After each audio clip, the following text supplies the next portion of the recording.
I know it's a little dark in my background. I was trying to catch the sunlight, but I kind of missed it. So I'm working with car light today. But I know I'm probably not as high energy as normal, but this is about the most awake I've been all day, which brings me to the point of my video. So today I am talking about sleep. Everybody knows that sleep is important. People get cranky, people get grumpy. Nobody likes to miss sleep. So I came on here to talk about sleep today because I'm an extremely sleepy girl. Like, I'm not your average type of sleepy. So when I was 14 years old, I was diagnosed with narcolepsy. Narcolepsy, for those of you who don't know what it is, it's a sleep disorder. And basically, my body doesn't know when to stay awake. So I explained it to my friend's little boy a little while ago. He kept asking me, Crystal, why are you always sleeping?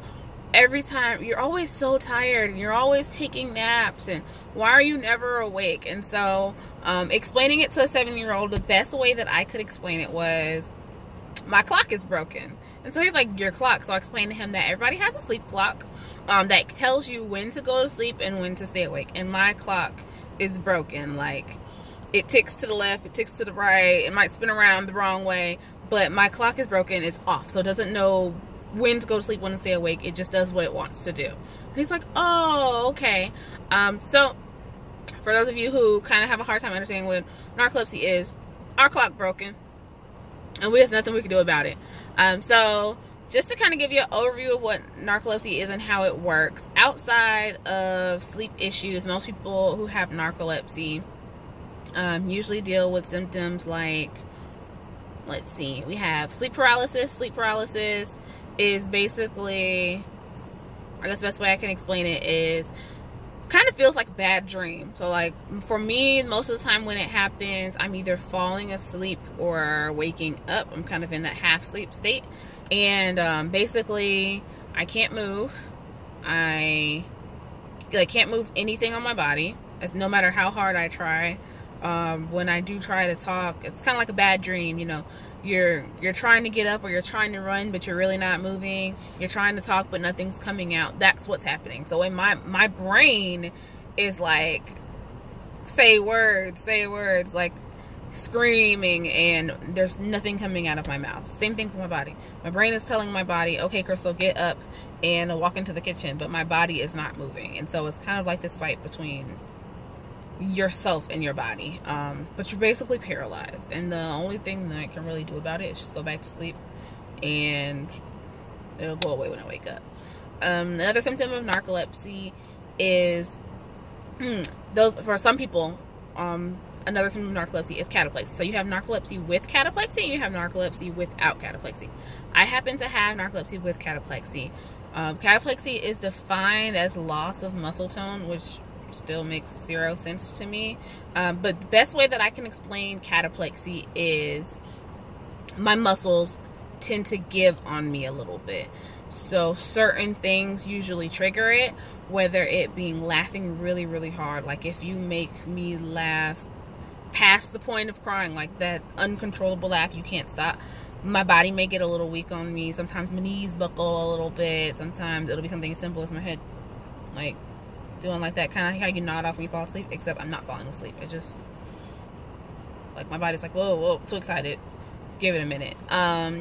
Also, any other strong emotion, like I said, laughing, scaring the crap out of me, always a bad idea. I used to tell people in high school, do not make me laugh and do not scare me while I am walking down the stairs. Bad idea. I may fall. Actually have fallen before. Not fun. So anything like that, or even when my body gets too worked up, like narcolepsy is really good for me for controlling stress, because if I get overworked, or even simple things like exercising, when my body gets too hyped and I'm doing too much, or even moving around too fast at one time, it's like, shut it down. And so those things will trigger my cataplexy, and usually my cataplexy and what I call sleep attacks will go hand in hand. And my sleep attacks are simply just like, I'm up one moment, the next minute my body is like, shut it down, and I have to go to sleep. Whether I want to or not, whether it's convenient or not, whether it's good idea or safe or not, my body does not care. So I actually had one friend in college tell me, she's like, Crystal, I can't take you serious when you get mad, and I asked her why. And she's like, because all you're going to do is you're going to get mad, you're going to huff, puff, cuss for a minute, and then you're going to go in the corner and you're going to take a nap. And that's kind of how it works, y'all. I'm not going to lie. That's what happens. I get upset, I get all worked up, and then my body is like, Crystal, you know you can't handle that, and it shuts down on me, and I have to take a nap. But that's okay. I can wake up and flex at you later. So for those of you who know somebody with narcolepsy or may be experiencing some of those things, I highly suggest see a sleep specialist. I know for me, I was diagnosed at 14 years old, but I had been having symptoms of narcolepsy since elementary school, since I was probably like 7 or 8. And my doctors were not able to figure out what the heck was going on with my body. They told my mom, they're like, well, check her blood sugar. Oh, no, that's fine. You know, check her thyroid. That's fine. Check her iron. That's fine. And they're like, oh, well, she's just 8 and she likes to sleep. She likes to take naps. You know, she'll grow out of it. And it wasn't until I was in middle school where it started getting really, really bad. I was literally taking, for those of you who are in Georgia, you know, we have QT. And they have those souvenir cups, like those souvenir coffee mugs that are about this big around. I was taking one of those to school every day, full of coffee, as an attempt to stay awake, not even knowing for my body that caffeine is like the worst idea ever, y'all. Caffeine has a reverse effect on me. It makes me go to sleep. Caffeine, sugar, gluten, they shut me down. So as you know, most people drink coffee to stay awake. I was drinking coffee with the intentions of staying awake, not knowing that it was going to put me down faster. So it took me until I was in about high school to figure that out. So for about 1.5 years, 2 years, that's what I was doing. And I was crashing as soon as I finished that huge cup of coffee. But I would say as far as narcolepsy, like how it's affecting my life, it can be a little frustrating sometimes, like days like today where I have a bad sleep day. You know, when you're trying to be productive, trying to go to work, trying to get things done, it can definitely be frustrating because sometimes I really do have to shut it down. So for those of you who have that problem, it's okay. Y'all, shut it down. My best friend always tells me, stop trying to be basic when I have my little narcolepsy meltdowns. And I'm just like, oh my God, I want to be normal. Why can't I stay awake? And she's like, girl, stop trying to be basic. Get over it. That's not who you are. You're not meant to be. You're not normal. Suck it up. Don't try to be. This is what you deal with. And it's not really a bad thing. So know when to shut your body down. Like, it's all right to go to sleep. It's okay to be sleepy. My biggest thing is just knowing my body and kind of paying attention to what's going on.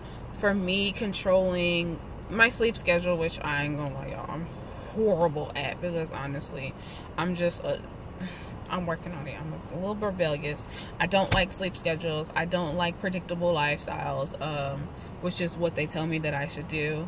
And it is helpful to have a sleep schedule, but for me, liking to get up and just do stuff is kind of unrealistic. But if you're not rebellious like me, get on a good sleep schedule, or at least as close to one as you possibly can. I promise you it'll help. Just stick to it, because going off of the sleep schedule will definitely throw things off. If you do have a doctor and you do have medication, take your medication. That's also something I suck at. Take your medication. Don't skip days like I do, y'all. I be skipping days. I'll go a whole weekend without taking my meds. I be a little all over the place. Hence the reason my butt be having sleepy days like this. And even when I don't, I still have sleepy days. So I feel you if you're doing all the right things. It still happens. But take your meds. Take your meds. Do what you got to do. Make sure you stay on a good sleep schedule. And I would highly suggest looking into what you're eating every day. Like, food plays such a big part in how much energy I have. And I think that just kind of goes for everybody, narcolepsy or not. But for me, I noticed that gluten and sugar and caffeine are not my friend. Like, as much as I love those three things, I love carbs, y'all. Like pasta. Me and pasta have a very, very good relationship. Like fettuccine alfredo, spaghetti, all lasagna, all that stuff. That's what I like to eat. I'm a pasta girl. I'll eat pasta all day, every day. Pasta and bread. And my body don't like that because I go straight to sleep. I had to switch to like gluten-free cereals and stuff like that, because between the fact that it had gluten in it and the fact that most of the cereals that I like to eat are like loaded with sugar, that's an automatic crash for me. And most times I know that if I'm gonna eat sugar, it's gotta be on a weekend or on a day that I have absolutely nothing to do. Like, for real, I will eat sugar at 5 o'clock in the morning, and I kid you not, I'll be down for a couple of hours minimum.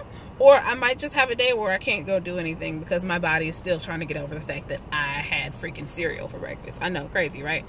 So switching over to gluten-free cereals has helped a lot. Still watch the sugar part in it. But it did help me a lot. So like now I can eat, like, I know all the Cheerios switched over to gluten-free. So I'm like, cool, I can have, you know, Honey Nut Cheerios, and that's not a problem. So just pay attention to what's on the boxes and what's on the foods you eat. And eating more vegetables, eating more protein definitely helps. And then, as crazy as it sounds, being active really, really helps with my energy levels. Like, I've noticed that the more that I'm not moving around, the less energy I have. I have to force myself to stay busy and be on a busy schedule, because when I have too much time on my hands and I don't have too much to do, all I can do is sleep. So I kind of have to like force my body to do stuff it doesn't want to do. And then when it comes to doing that, I would suggest trying to exercise. For those of you who are gym junkies, I'm not quite sure how that works for your body. For me personally, exercise works. I just have to do it in moderation. Like I said, my body gets worked up and I shut down. So I've learned that 30-minute increments, definitely no more than an hour at a time, is really good for me. So I like to go, like, I have a Planet Fitness membership. I like to go and do the 30-minute circuits with the trainer, because they go hard for 30 minutes straight. They pretty much kill you. And then after that, I literally will get like in my car and just like for about 20-30 minutes, and then I'm good to go. And then naps. Oh, naps are your lifesaver, y'all. There's nothing wrong with taking a good nap. I kid you not. If there's anything that I miss about being a kindergartner, it's the fact that nap time was built into my day. So I treat myself like a kindergartner, and I build nap time into my day. And whatever time is convenient for you. Like for me, my body shuts down at 4, regardless of where I am. That's just my body's time. So I know not to schedule anything by 4 o'clock. And with my naps, I try not to make them any longer. Definitely no longer than an hour, but 20 to 30 minutes is like optimal. It's like the perfect nap time for me. Like 20 to 30 minutes will get me good for a couple hours. Versus if I take an hour nap, there's a chance I might not get back up. Or when I do get back up, I'm just kind of dragging my feet and I'm a little sluggish. And then I'm probably going to need another nap in about an hour or two. 20 to 30 minutes. I could take a 20-minute power nap and be like, what's up? Where are we going? Let's go. And be good for another, 4 or 5 hours. And get to the rest of my day. So if you guys have any questions, comments, concerns, whether it be you're struggling with narcolepsy, you think you might have narcolepsy, you're just sleeping, you don't know why, you know people who have those symptoms, or also, you know someone who has narcolepsy, please feel free to drop them in the comment section below. Of course, you can always shoot me an email at acceptingtheunacceptable@gmail.com, as well as reaching out to me via social media, Crystal Jordan on Facebook, and Couture, Couture with Crystal on Instagram. Y'all have a good night.